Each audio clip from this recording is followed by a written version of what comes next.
Hello my dear all, once again welcome back to my channel. ನಾನು Sukanya, advance cosmetologist. ಇವತ್ತು ನಿಮಗೆ ನಾನು ಏನು ಶೇರ್ ಮಾಡ್ತಿದ್ದೀನಿ ಅಂದರೆ, ನಮ್ಮ ಮನೆಯಲ್ಲೇ ಕುತ್ಕೊಂಡು ಯಾವ ರೀತಿ ಪ್ರೊಫೆಷ್ನಲ್ಸ್ ಯಾವ ರೀತಿ ಮಾಡ್ತಾರೋ ಆ ರೀತಿ ಅಯರ್ನ್ ಮಾಡೋದು ಅನ್ನೋದನ್ನು ಹೇಳ್ಕೊಡ್ತೀನಿ. ಅದು ತುಂಬ ನೀಟಾಗಿ ನಿಮಗೆ ತೊಗೊಂಡೋಗ್ತೀನಿ.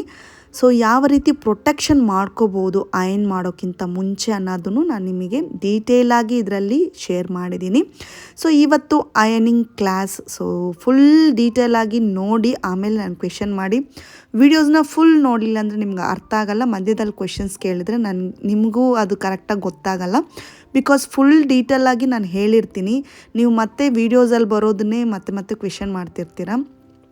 ಸೊ ಹಾಗಾಗಿ ಫುಲ್ ವಿಡಿಯೋ ನೋಡಿ, ನಿಮಗೆ ನೀವೇನು ಕ್ವಶನ್ ಕೇಳ್ತಿರೋ ಅದಕ್ಕೆ ನಿಮಗೆ ಆನ್ಸರು ಸಿಕ್ಬಿಟ್ಟಿರುತ್ತೆ. ಸೊ ಹಾಗಾಗಿ ಸ್ಕಿಪ್ ಮಾಡದೆ ವೀಡಿಯೋಸ್ ನೋಡಿ ನಿಮಗೆ ಗೊತ್ತಾಗುತ್ತೆ.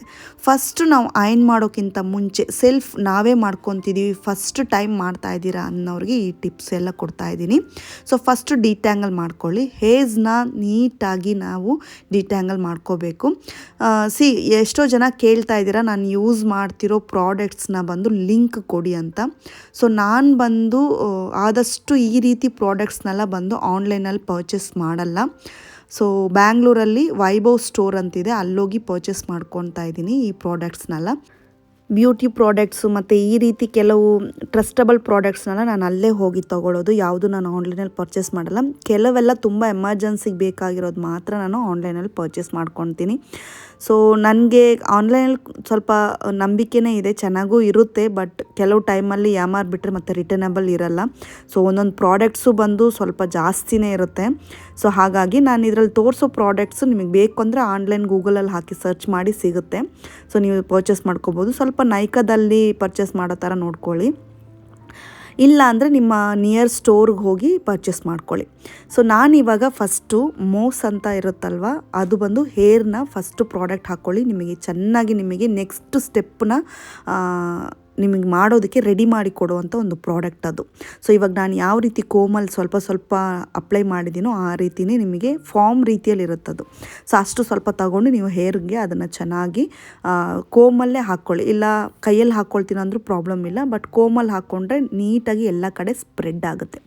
ಇವಾಗ ನನ್ನ ಹೇರಿಗೆ ನಾನು 2 ಪಾರ್ಟಿಷನ್ ಮಾಡಿಕೊಂಡು 1 ಪಾರ್ಟಿಷನ್ನ 4 ಪಾರ್ಟಿಷನ್ ಮಾಡ್ಕೊಂಡಿದ್ದೀನಿ. ನಿಮಗೆ ಸ್ವಲ್ಪ ದಪ್ಪ ಇದೆ ಅಂದರೆ ಹೇರ್ಸು ಅದನ್ನು 5-6 ಕೂಡ ಮಾಡ್ಕೋಬೋದು. ಇದನ್ನು ನೀವು ಇನ್ನೂ ಕೂಡ ಸಣ್ಣ ಮಾಡ್ಕೋಬಹುದು. ಸೊ ನೀವು ಇವಾಗ ಮಾಡ್ಕೊಂಡಿರೋದನ್ನೆಲ್ಲ 1 ಪಾರ್ಟಿಷನ್ ಮಾತ್ರ ಮುಂದೆ ಬಿಟ್ಬಿಟ್ಟು ನಿಮ್ಮ ಫೇಸ್ ಹತ್ರ ನೀವು ಅಯರ್ನ್ ಮಾಡೋ ಬಿಟ್ಬಿಟ್ಟು ಮಿಕ್ಕಿದ್ದೆಲ್ಲನೂ ತಗೊಂಡು ಬ್ಯಾಕ್ ಹಾಕ್ಬಿಡಿ. ನನಗೆ ಇದು ಅಭ್ಯಾಸ ಆಗಿರೋದ್ರಿಂದ ನಾನು ಫ್ರಂಟೇ ಹಾಕ್ಕೊಂಡು ಮಾಡ್ತಾಯಿದ್ದೀನಿ. ಬಟ್ ಇದರಲ್ಲಿ ತೋರಿಸೋ ಪ್ರಾಡಕ್ಟ್ಸ್ನೆಲ್ಲನೂ ನೀವು ನೈಕಾದಲ್ಲೂ ಸಿಗುತ್ತೆ, ಪರ್ಚೇಸ್ ಮಾಡ್ಕೋಬೋದು. ಬಟ್ ನೋಡಿಕೊಂಡು ಪರ್ಚೇಸ್ ಮಾಡಿ. ಸೊ ಇದು ಹೀಟ್ ಪ್ರೊಟೆಕ್ಟರ್. ಫಸ್ಟ್ ಮೋಸ ಹಾಕಿದ್ವಿ, ನೆಕ್ಸ್ಟು ಹೀಟ್ ಪ್ರೊಟೆಕ್ಟರ್ ಹಾಕ್ತಾಯಿದ್ವಿ. ಬಿಕಾಸ್ ಇವಾಗ ಹೀಟ್ ಪ್ರೊಟೆಕ್ಟರ್ ಹಾಕಲಿಲ್ಲ ಅಂದರೆ ಹೇರು ಕಂಪ್ಲೀಟಾಗಿ ನಿಜವಾಗ್ಲೂ ಡ್ಯಾಮೇಜ್ ಆಗೇ ಆಗುತ್ತೆ. ಅದು 1 ಟೈಮ್ ಮಾಡಿ 2 ಟೈಮ್ ಮಾಡಿ. ಬಿಕಾಸ್ ನಾವು ಅಯರ್ನ್ ಮಾಡೋದ್ರಿಂದ ಅಯರ್ನ್ 210 ಇಟ್ಟಿರ್ತೀವಿ. ಸ್ಟಾರ್ಟಿಂಗ್ ನೀವು ಭಯ ಪಡ್ತಾ ಇದ್ದೀರಾ ಅನ್ನೋದಾದರೆ ಸ್ವಲ್ಪ ಕಮ್ಮಿಗೆ ಇಟ್ಕೊಳ್ಳಿ. ಸೊ ಈ ಅಯರ್ನ್ ಮಿಷನ್ನಲ್ಲಿ ನಿಮಗೆ ಟೆಂಪ್ರೇಚರ್ ಕಂಟ್ರೋಲ್ ಇರುತ್ತೆ. ಒಬ್ರೊಬ್ರು ಹೇರಿಗೆ ತಕ್ಕಂಗೆ ಒಂದೊಂದು ಕಂಟ್ರೋಲು ಇರುತ್ತೆ ಅದು. ಸೊ ಇವಾಗ ನೋಡಿ, ಈ ರೀತಿ ಕೋಮ್ನ ಈ ರೀತಿ ಬೆಂಡ್ ಮಾಡಿ, ನಾನು ಇವಾಗ ತೋರಿಸ್ತೆ ನೋಡಿ, ನಿಧಾನಕ್ಕೆ ನೋಡಿ ತೋರಿಸಿದ್ನಲ್ಲ, ಆ ರೀತಿ ಡೌನ್ವರ್ಡ್ಸ್ ಬೆಂಡ್ ಮಾಡಿ ಈ ರೀತಿ ಕೋಮ್ ಮಾಡ್ಕೊಂಡು ಅಯರ್ನ್ ಮಾಡಬೇಕು. ಸೊ ಒಂದೊಂದು ಸೆಕ್ಷನ್ನು ತೊಗೊಂಡು ಅಯರ್ನ್ ಮಾಡಬೇಕು. ನಾನು ಫ್ರಂಟಿಗೆಲ್ಲ ಹೇರ್ ಬಿಟ್ಟಿದ್ದೀನಿ. ನೀವು ಫ್ರಂಟ್ ಹೇರ್ ಬಿಡಬೇಡಿ. ಯಾವ ಹೇರ್ ಅಯರ್ನ್ ಮಾಡ್ತೀರೋ ಅದನ್ನು ಮಾತ್ರ ಬಿಟ್ಟು ರೆಸ್ಟ್ ಹೇರ್ಸ್ನೆಲ್ಲ ತೆಗೆದು ನಿಮ್ಮ ಶೋಲ್ಡರ್ ಸೈಡ್ಗೆ ಬ್ಯಾಕ್ ಸೈಡ್ ಹಾಕೊಂಬಿಡಿ. ನೀಟಾಗಿ ನೋಡಿಕೊಂಡು ಮಾಡಬೇಕು. ಮೇಯ್ನಾಗಿ ಟೆಂಪ್ರೇಚರ್ ಕಂಟ್ರೋಲ್. ಸೊ ನಮ್ಮ ಅಯರ್ನ್ ಮೆಷನ್ಸಲ್ಲಿ ಎಲ್ಲ ನಿಮ್ಮ ಮೆಷನರೀಸಲ್ಲೂ ನಿಮಗೆ ಟೆಂಪ್ರೇಚರ್ ಕಂಟ್ರೋಲ್ ಅಂತ ಇರುತ್ತೆ. ಸೊ ಇವಾಗ ಅಯರ್ನ್ ಮಿಷನ್ ಟೆಂಪ್ರೇಚರಲ್ಲಿ ಏನು ಅಂದರೆ, ಥಿನ್ ಹೀರೋ ಏರ್ಗೆ ಕಮ್ಮಿ ಟೆಂಪ್ರೇಚರಲ್ಲಿ ಮಾಡಬೇಕು, ಮೀಡಿಯಮ್ ಥಿಕ್ನೆಸ್ ಅವರಿಗೆ ಮೀಡಿಯಮ್ ಟೆಂಪ್ರೇಚರು ಅದರಲ್ಲಿರುತ್ತೆ. ನಾನಿವಾಗ ನನ್ನ ಹೇರ್ಗೆ 210 ಮಾಡ್ತಿದ್ದೀನಿ. ಬಿಕಾಸ್ ನನಗೆ ಅದು ಮಾಡೋ ಮೆಥಡ್ ಗೊತ್ತಿರೋದ್ರಿಂದ ನಾನು ಅದಕ್ಕೆ ತಕ್ಕಂಗೆ ಮಾಡ್ತೀನಿ. ನೀವು ಬಿಗಿನರ್ಸ್ ಅಂದರೆ ಅದ್ರ ಜೊತೆ ಪಳಗೋ ತನಕ ಸ್ವಲ್ಪ ಕಮ್ಮಿ ಇಟ್ಟು ನೀವು ಮಾಡ್ಕೋಬೇಕಾಗತ್ತೆ. ಕರ್ಲಿ ಹೇರ್ ಅವ್ರಿಗೆಲ್ಲ ಸ್ವಲ್ಪ ಜಾಸ್ತಿ ಇಟ್ಕೊಂಡ್ರೆ ಏನೂ ಪ್ರಾಬ್ಲಮ್ ಇಲ್ಲ. ಬಟ್ ಒಂದು ಪ್ಲೇಸಲ್ಲಿ ಮಿನಿಮಮ್ 10 ಟೈಮ್ಸ್ ನಾನು ಮಾಡ್ತೀನಿ.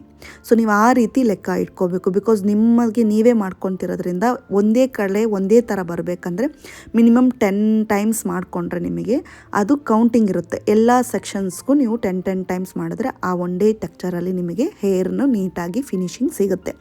ಇಲ್ಲ ನಿಮಗೆ ಇನ್ನೂ ಐನ್ ಬೇಕು ಜಾಸ್ತಿ ಅಂದರೆ 20 ಕೂಡ ನೀವು ಕೌಂಟಿಂಗ್ ಇಟ್ಕೋಬೇಕು. ಕೌಂಟಿಂಗ್ ಮೇಲೆ ಒಂದೊಂದು ಸೆಕ್ಷನ್ಸ್ನು ಇಟ್ಕೊಂಡು ಮಾಡ್ಕೊಳ್ಳಿ ನೀವು ಬಿಗಿನರ್ಸ್ ಆದರೆ. ಸೊ ನಮಗೇನು ಅಂದರೆ ನಾವು ನೋಡುವಾಗಲೇ ಗೊತ್ತಾಗುತ್ತೆ ಇದು ಬಂದು ಬೆಂಡ್ ಇದೆಯಾ ಇಲ್ಲ ಸ್ಟ್ರೈಟಂಗ್ ಇನ್ನೂ ಬೇಕಾ ಅಂತ ನೋಡಿಬಿಟ್ಟು ಆ ಶೈನ್ ಬರೋ ತನಕ, ಆ ಶೈನ್ ಒಂದು ಬರುತ್ತೆ ಹೇರಲ್ಲಿ ನಾವು ಸ್ಟ್ರೈಟ್ನಿಂಗ್ ಮಾಡಬೇಕಾದ್ರೆ, ಆ ಶೈನ್ ಬರೋ ತನಕನೂ ಮಾಡ್ತೀವಿ ನಾವು ಕ್ಲೈಂಟಿಗಲ್ಲ. ಸೊ ಇವಾಗ ಸೆಲ್ಫ್ ಆಗಿರೋದ್ರಿಂದ ನನ್ನ ಕೈಲಿ ಎಷ್ಟಾಗುತ್ತೋ ಅಷ್ಟು ನಾನು ಮಾಡ್ಕೊತೀನಿ, ನನಗೆ ಎಷ್ಟು ಸಾಕಾಗುತ್ತೋ ಅಷ್ಟು ನಾನು ಮಾಡ್ಕೊತೀನಿ. ಸೊ ಇವಾಗ ಒಂದು ಸೆಕ್ಷನ್ ಮುಗಿದ ತಕ್ಷಣ ಈ ರೀತಿ ನಾನು ತೆಗೆದು ಕ್ಲಿಪ್ ಹಾಕ್ಕೊಂಡ್ಬಿಡ್ತೀನಿ. ಫೈನಲಾಗಿ ಹೇರ್ ಏನಾದರೂ ಫ್ರೀ ಹೇರ್ ಬಿಡ್ತಾ ಇದ್ದೀವಿ ಅಂದರೆ ಎಲ್ಲ ಮುಗಿಸಿದ ತಕ್ಷಣ ಇನ್ನೊಂದು ಸತಿ ನಾವು ಅದನ್ನು ರಿಪೀಟ್ ಮಾಡ್ಕೋಬೇಕು. ಫ್ರೀ ಹೇರ್ ಬಿಟ್ಬಿಟ್ಟು ರಿಪೀಟ್ ಮಾಡ್ಕೋಬೇಕು. ಇವಾಗ 2 ಸೆಕ್ಷನ್ ಮಾಡಿದ್ದೀನಲ್ಲ, ಇದು ಬಿಗಿನರ್ಸ್ ಟಿಪ್ಸು. ಸ್ಟಾರ್ಟಿಂಗ್ ಮಾಡೋರಿಗೆ ಒಂದೊಂದು ಚಿಕ್ಕ ಸೆಕ್ಷನ್ಸ್ನ ತಗೊಂಡು ಮಾಡ್ಕೊಳ್ಳಿ. ಇವಾಗ ನಾರ್ಮಲಾಗಿ ನಿಮಗೆ ಸ್ವಲ್ಪ ಅಯನ್ದು ಮಿಷನ್ ಜೊತೆ ಗೊತ್ತಿದೆ, ಅದ್ರ ಬಗ್ಗೆ ನಿಮಗೆಲ್ಲ ಡೀಟೇಲಾಗಿ ಗೊತ್ತಿದೆಯಾ ಅಂದರೆ ಜಸ್ಟ್ ಒಂದು ಕೋಮ್ ಇಟ್ಕೊಂಡು ಈ ರೀತಿ ಬಲ್ಕಾಗಿ ಸ್ವಲ್ಪ ಹೇರ್ಸ್ ತಗೊಂಡು ನೀವು ಮಾಡ್ಕೋಬೋದು. ಸೊ ನಂದು ಸ್ವಲ್ಪ ವೇವಿ ಹೇರ್ಸು, ಹಾಗಾಗಿ ನನಗೆ ಸ್ವಲ್ಪ ಬೇಕನೇ ಅದು ಸೆಟ್ ಆಗಿಬಿಡುತ್ತೆ. ಸೊ ನೋಡಿ ಇವಾಗ ಫಸ್ಟ್ ಪೋರ್ಷನ್ ನಾನು ಮಾಡಿಬಿಟ್ಟು ಇವಾಗ ಸೆಕೆಂಡ್ ಪೋರ್ಷನ್ ಎತ್ತಿ ಮಾಡ್ಕೊತಾ ಇದ್ದೀನಿ. ಸೊ ನನಗೆ ಎಲ್ಲೆಲ್ಲಿ ಬೇಕು ಅನ್ನೋದು ನನಗೆ ಗೊತ್ತಾಗ್ಬಿಟ್ಟು ನಾನು ಕೋಮಲ್ಲಿ ಮಾಡ್ಕೊತೀನಿ. ಮೇಯ್ನಾಗಿ ಕೋಮ್ ಯೂಸ್ ಮಾಡಲೇಬೇಕು. ತುಂಬ ಬಿಸಿ ಅನ್ನಿಸಿದ್ರೆ ಗ್ಲೌಸ್ ಕೂಡ ನೀವು ಹಾಕ್ಕೊಳ್ಳಿ. ಸೊ ನನಗೆ ಅದ್ರ ಟೆಂಪ್ರೇಚರೆಲ್ಲ ಏನಿಲ್ಲ, ನಮಗೆ ಮಾಡಿ ಆ ಬಿಸಿನೂ ಏನು ನಮಗೆ ಅಷ್ಟು ಹಾಕ್ಸಿದ್ರು ನಮಗೇನು ಅನಿಸಲ್ಲ. ಸೊ ತುಂಬ ಟೆಂಪ್ರೇಚರ್ ತಡೆಯೋಕ್ಕೆ ಇದ್ದವರೆಲ್ಲ ನೀವು ಸ್ವಲ್ಪ ಗ್ಲೌಸ್ ಎಲ್ಲ ಹಾಕ್ಕೊಂಡು ಮಾಡ್ಕೊಳ್ಳಿ. ಮತ್ತು ಕಿವಿ ಕಡೆ ಒಂದು ಸ್ವಲ್ಪ ಗಮನ ಇರಲಿ. ಸ್ಕಿನ್ ಹತ್ರ ಸ್ವಲ್ಪ ಹೋಗಬೇಕಾದ್ರೆ ಹುಷಾರಾಗಿರಿ. ಸೆನ್ಸಿಟಿವ್ ಸ್ಕಿನ್ ಹತ್ರ ಎಲ್ಲ ಸ್ವಲ್ಪ ಹುಷಾರಾಗಿ ನೋಡ್ಕೊಂಡು ಮಾಡ್ಕೋಬೇಕು. ಸೊ ಅಂಥದ್ದಕ್ಕೆಲ್ಲ ನೀವು ಕೇರ್ ಮಾಡಬೇಕು. ಪ್ರತಿ ಎತ್ತಿದಾಗ ತಕ್ಷಣ ಇದು ಮಾಡಿಬಿಟ್ಟೆ ಹಿಂಗಾಯಿತು ಅಂತ ಹೇಳ್ತಾರೆ. ಬಟ್ ಒಬ್ರೊಬ್ರು ಸ್ಕಿನ್ನು, ಒಬ್ರೊಬ್ರು ಹೇರು ಬೇರೆ ಥರನೇ ಇರುತ್ತೆ. ಒಬ್ರೊಬ್ರಿಗೆ ಚೆನ್ನಾಗಿ ಸೂಟ್ ಆಗುತ್ತೆ, ಒಬ್ರೊಬ್ರಿಗೆ ಸೂಟ್ ಆಗಲ್ಲ. ಆ ಸೂಟ್ ಯಾಕೆ ಆಗಲ್ಲ ಅಂದರೆ ನಿಮ್ಮದು ನಾರ್ಮಲಾಗಿರಲ್ಲ. ಆ ನಾರ್ಮಲಾಗಿ ಇಲ್ಲ ಅಂದಾಗ ನೀವು ಅದಕ್ಕೆ ತಕ್ಕಂಗೆ ಕೇರ್ ಮಾಡಲೇಬೇಕು. ನೋಡಿ ಈ ಲೈಟ್ ಶೈನ್ ಬರಬೇಕು. ಈ ಶೈನ್ ಬಂದಾಗಲೇ ನಮ್ಮದು ಐನಿಂಗ್ ಕಂಪ್ಲೀಟ್ ಆಗ್ತಾ ಇದೆ ಅಂತ. ಇವಾಗ ಇದಕ್ಕೂ ಕಂಪೇರ್ ಮಾಡಿದಾಗ ನೋಡಿ ಎಷ್ಟು ನೀಟಾಗಿ ಫಿನಿಶಿಂಗ್ ಬಂದಿದೆ. ಸೊ ಇವಾಗ ಈ ಸೈಡ್ ಫುಲ್ ನಾನು ಐನ್ ಮಾಡಿ ಕ್ಲೋಸ್ ಮಾಡಿರ್ತಾ ಇದ್ದೀನಿ. ನಿಮಗೆ ಬೇಕಂದರೆ ಹೋಗಬೇಕಾದ್ರೆ ಇನ್ನೊಂದು ಸತಿ ಕೂಡ ನೀವು ಐನ್ನ ಮೇಲೆ ಸ್ವಲ್ಪ ಟಚ್ ಅಪ್ ಮಾಡಿ ಕೊಟ್ಕೋಬೋದು. ಸೊ ಇವಾಗ ಫ್ರಂಟ್ ಪಾರ್ಟ್ನ ತೆಗೆದು ಇನ್ನೊಂದು ಸತಿ ಐನ್ ಮಾಡ್ಕೊತೀನಿ ನಾನು. ನಿಮಗೆ ನೀಟ್ ಶೈನಾಗಿ ಬೇಕು ಅಂದರೆ ಫಿನಿಶ್ ಆದಮೇಲೆ ಶೈನಿಂಗ್ ಸ್ಪ್ರೇ ಕೂಡ ಬರುತ್ತೆ, ಹೇರ್ ಸ್ಪ್ರೇ. ಅದು ನೀವು ಸೆಟ್ಟಿಂಗ್ ಸ್ಪ್ರೇ ಥರ ಕೂಡ ಯೂಸ್ ಮಾಡ್ಕೋಬೋದು. ನಾನು ಇಲ್ಲಿ setting spray, holding spray use ಮಾಡಿದ್ದೀನಿ. ಸೊ ಇದನ್ನು ಹಾಗೆ ಸ್ವಲ್ಪ ಹೋಲ್ಡ್ ಮಾಡೋದಕ್ಕೆ. ತುಂಬ ಜಾಸ್ತಿ ಸ್ಪ್ರೇಸ್ನೆಲ್ಲ ಯೂಸ್ ಮಾಡಬೇಡಿ. ಸ್ಪ್ರೇ ಕೂಡ ನೋಡ್ಕೊಂಡು ಯೂಸ್ ಮಾಡಿ, ಇಲ್ಲಾಂದರೆ ಅದೇ ನಿಮಗೊಂಥರ ರಫ್ ಅನಿಸ್ಬಿಡುತ್ತೆ ಹೇರು. ಅದಕ್ಕೋಸ್ಕರ ಪ್ರತಿಯೊಂದು ನೀವು ನೋಡ್ಕೊಂಡು ನಿಮಗೆ ಅದ್ರ ಬಗ್ಗೆ ಗೊತ್ತಿರಬೇಕು. ಆ ತಕ್ಕಂಗೆ ನೋಡ್ಕೊಳ್ಳಿ. 1-2 ಸತಿ ಹಾಳಾಗುತ್ತೆ, ಪ್ರಾಬ್ಲಮ್ ಇಲ್ಲ. ಬಟ್ ಮನೇಲಿ ಇರಬೇಕಾದ್ರೆ ಸ್ವಲ್ಪ ನೋಡ್ಕೊಂಡು ಮಾಡಿದ್ರೆ ಹೊರಗಡೆ ಹೋಗಬೇಕಾದ್ರೆ ನಿಮಗೆ ಅದ್ರ ಬಗ್ಗೆ ಎಲ್ಲ ನೀಟಾಗಿ ಗೊತ್ತಾಗುತ್ತೆ. ಸೊ ಇವಾಗ ನೋಡಿ ಈ ಸೈಡ್ ಫುಲ್ ಮುಗಿಸಿದ್ದೀನಿ. ಫುಲ್ ಪ್ರೊಫೆಷ್ನಲ್ ನೀವು ಪಾರ್ಲರಲ್ಲಿ ಮಾಡಿಸಿರೋ ಥರನೇ ಇರುತ್ತೆ. ನಿಮಗೆ ಸಲೂನಲ್ಲಿ ಹೋಗಿ ಏನು ನೀವು 700-600 ಕೊಟ್ಟು ಮಾಡಿಸ್ತೀರೋ ಅಷ್ಟೇ ಇರುತ್ತೆ. ಬಟ್ ನಿಮಗೆ ಟೈಮ್ ಇದ್ದರೆ ಇದೊಂದು ಒಳ್ಳೆ ಆಪ್ಷನ್ಸ್ ಮಾಡ್ಕೊಳ್ಳೋದಕ್ಕೆ. ಸೊ ಇವಾಗ ನಾನು ಯಾವ ರೀತಿ ಮಾಡ್ತೀನಿ ಅನ್ನೋದನ್ನು ತೋರಿಸ್ತಾ ಇದ್ದೀನಿ. ಸೊ ಇವಾಗ ನಿಮಗೆ ಫಸ್ಟು ತೋರಿಸಿದ್ದು ಟ್ಯುಟೋರಿಯಲ್ ಥರ ತೋರಿಸಿದ್ದೀನಿ. ಗೊತ್ತಿಲ್ಲದವ್ರಿಗೆ ನೀವು ನೋಡ್ಕೊಂಡು ಕಲ್ತ್ಕೋಬೋದು. ಇವಾಗ ನನ್ನ ಸ್ಟೈಲಲ್ಲಿ ನಾನು ಮಾಡ್ಕೊತಿದ್ದೀನಿ. ಸೊ ಆಲ್ರೆಡಿ ನಾನು ಮೌಸ್ ಈ ಕಡೆ ಅಪ್ಲೈ ಮಾಡಿದ್ದೀನಿ, ಹೀಟ್ ಪ್ರೊಟೆಕ್ಷನು ಅಪ್ಲೈ ಮಾಡಿದ್ದೀನಿ. ಹೀಟ್ ಪ್ರೊಟೆಕ್ಷನ್ ಇಲ್ಲದೆ ನಾನು ಯಾವುದೇ ಹೀಟರ್ನು ಯೂಸ್ ಮಾಡ್ಕೊಳ್ಳಲ್ಲ ಹೇರಲ್ಲಿ. ಸೊ ಹಾಗಾಗಿ ನಮ್ಮ ಹೇರ್ ಸ್ವಲ್ಪ ಪ್ರೊಟೆಕ್ಟ್ ಆಗುತ್ತೆ. 1 ಸತಿ 2 ಸತಿ ಪರವಾಗಿಲ್ಲ. ಬಟ್ ನಾವು ಸ್ವಲ್ಪ ಹೀಟೆಲ್ಲ ಜಾಸ್ತಿ ಯೂಸ್ ಮಾಡಿದ್ರೆ ಖಂಡಿತವಾಗ್ಲೂ ಪ್ರೊಟೆಕ್ಷನ್ ಸ್ಪ್ರೇಸ್ ಎಲ್ಲ ಅಪ್ಲೈ ಮಾಡಲೇಬೇಕು. ಸೊ ನಾನು ಹೀಗೆ ಮೇಲೆ ತೆಗೆದು ಈ ರೀತಿ ಐನ್ ಮಾಡ್ಕೊತೀನಿ. ಇದು ನನ್ನ ವೇ ಆಫ್ ಸ್ಟೈಲು.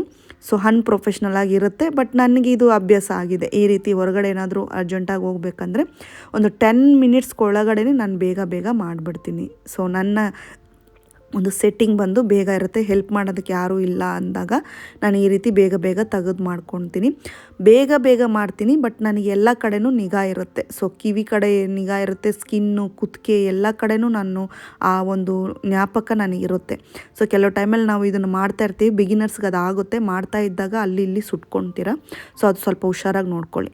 ಇವಾಗ ಫ್ರಂಟ್ ಪಾರ್ಟ್ನ ನೋಡಿ ಸ್ವಲ್ಪ ತೊಗೊಂಡು ಈ ರೀತಿ ಬೆಂಡ್ ಮಾಡಿ ಇದನ್ನು ಐನ್ ಮಾಡಬೇಕಿಲ್ಲ ಅಂದರೆ ಸ್ಕಿನ್ನು ಬರ್ನ್ ಆಗುತ್ತೆ, ಸುಟ್ಕೊಂಡ್ಬಿಡ್ತೀರ.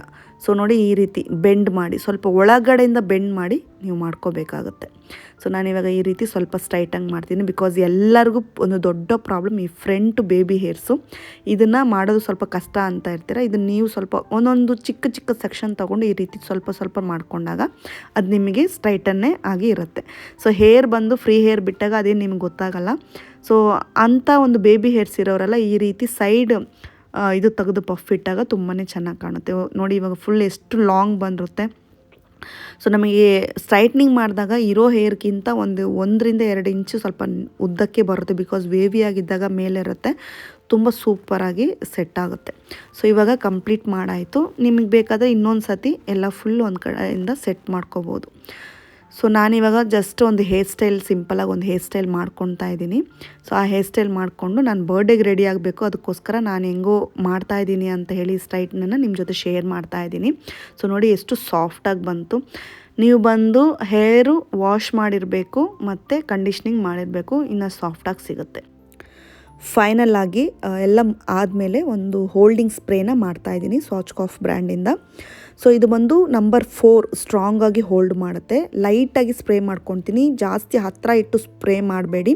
ಅದೇ ರೀತಿ ಕಣ್ಣನ್ನು ಕ್ಲೋಸ್ ಮಾಡಿಕೊಂಡು ಹೇರ್ನ ಡೌನ್ವರ್ಡ್ಸ್ ಹಾಕಿಬಿಟ್ಟು ಸ್ಪ್ರೇ ಮಾಡ್ಕೋಬೇಕು. ಸೊ ಕಣ್ಣು ಫುಲ್ ಕ್ಲೋಸ್ ಮಾಡಿ ಹೇರ್ನ ಡೌನ್ವರ್ಡ್ಸ್ ಹಾಕಿ ನೀವು ಸ್ಪ್ರೇ ಮಾಡ್ಕೋಬೇಕು. ಸ್ವಲ್ಪ ಸ್ವಲ್ಪ ಸ್ಪ್ರೇ ಮಾಡ್ಕೋಬೇಕು. ಜಾಸ್ತಿ ಹೋಲ್ಡಿಂಗ್ ಸ್ಪ್ರೇ ಮಾಡಿಕೊಂಡ್ರೆ ಹೇರೆಲ್ಲ ತುಂಬ ನಿಮಗೆ ಒಂಥರ ರಫ್ ಅನ್ನಿಸ್ಬಿಡುತ್ತೆ. ಅದು ಸ್ವಲ್ಪ ನೋಡಿಕೊಂಡು ನೀವು ಆ ಹೋಲ್ಡ್ ಸ್ಪ್ರೇನ ಮಾಡ್ಕೋಬೇಕಾಗತ್ತೆ. ಸೊ ಆ ಶೈನಿಂಗ್ ಮತ್ತು ನಿಮಗೆ ಈ ಹೋಲ್ಡಿಂಗ್ ಎರಡೂ ನಿಮಗೆ 1-2 ದಿನ ಸೂಪರಾಗಿ ಹಂಗೆ ಹೋಲ್ಡ್ ಆಗುತ್ತೆ. ನಾನು ಹೇಳೋ ಥರ ಮಾಡಿದ್ರೆ ಕಣ್ಣು ನೋಡಿ ನೀಟಾಗಿ ಕ್ಲೋಸ್ ಮಾಡಬೇಕು.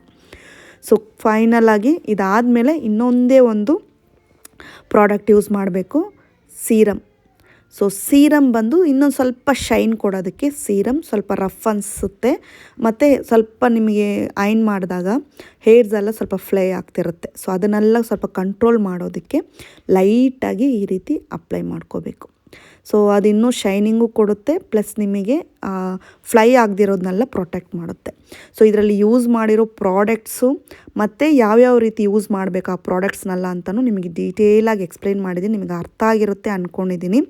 ಸೊ ಇವತ್ತಿನ ಕ್ಲಾಸ್ ಇಷ್ಟೇ. ಈ ವಿಡಿಯೋ ನಿಮಗೆ ಇಷ್ಟ ಆದರೆ ಒಂದು ಲೈಕ್ ಕೊಡಿ, ಫ್ಯಾಮಿಲಿ ಫ್ರೆಂಡ್ಸ್ಗೆ ಶೇರ್ ಮಾಡಿ, ನನ್ನ ಚಾನಲ್ಗೆ ಹೊಸಬ್ರಾದರೆ ಸಬ್ಸ್ಕ್ರೈಬ್ ಮಾಡೋದನ್ನ ಮರಿಬೇಡಿ. ನೆಕ್ಸ್ಟ್ ಒಂದು ವಿಡಿಯೋದಲ್ಲಿ ನಿಮ್ಮನ್ನು ಭೇಟಿ ಮಾಡ್ತೀನಿ. And till then bye bye.